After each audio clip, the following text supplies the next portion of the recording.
अल्पसंख्यक बीजेपी की पहली पसंद, इसलिए योगी हो जाएंगे कल्याण। सिस्टम योगी का तो कंट्रोल दिल्ली का क्यों? किसको चाहिए योगी की कुर्सी?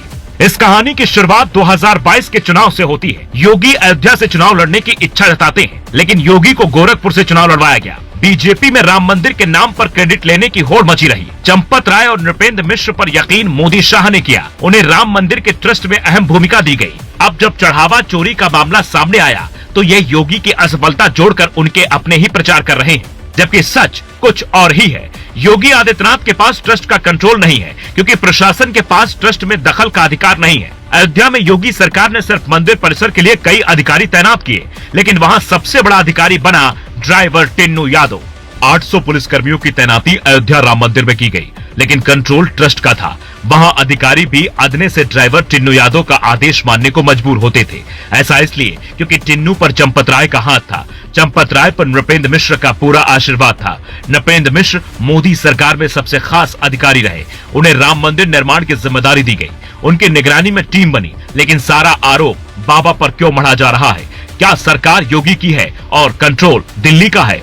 दिल्ली के नेताओं को बंगाल की जीत मिली। राजनीतिक पंडित कहते हैं कि इससे केंद्रीय बीजेपी अति आत्मविश्वास के करीब है। बंगाल में सुवेंदु को योगी की तरह बनाने की कोशिश इसका एक बड़ा उदाहरण है।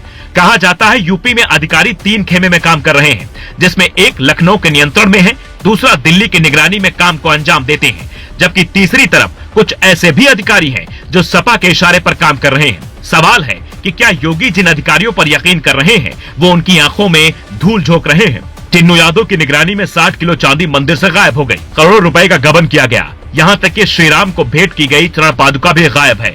कितनी संपत्ति ड्राइवर टिन्नू यादव के पास है, इसके लिए ईडी की एंट्री भी हो सकती है। यूपी में अधिकारियों की मनमानी के पीछे एक मुख्य वजह है सत्ता के 3 केंद्र का होना। योगी का आदेश लखनऊ से निकलता है, लेकिन वो पहले दिल्ली पहुंचता है, फिर उसे बदल कर लागू किया जा रहा है। बीजेपी ऐसा करीब हर राज्य में करती है।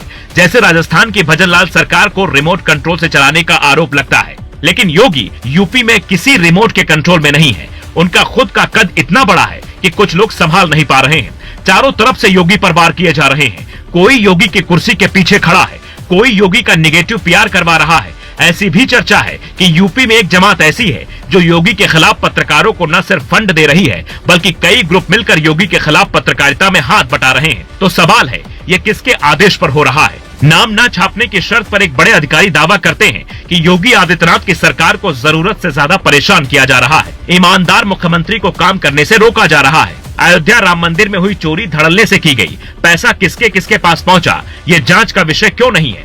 टिन्नू यादव के साथ मिलकर बाकी सेवादारों ने आखिर मंदिर से पैसा कैसे निकाला? वो पैसा कहां कहां बटा? इस एंगल पर मीडिया की पड़ताल क्यों नहीं है? क्योंकि कुछ महीने पहले शंकराचार्य अविमुक्तेश्वरानंद का दावा था कि योगी आदित्यनाथ की सरकार हिंदू विरोधी है। योगी के खुद हिंदू होने का प्रमाण मांगा गया।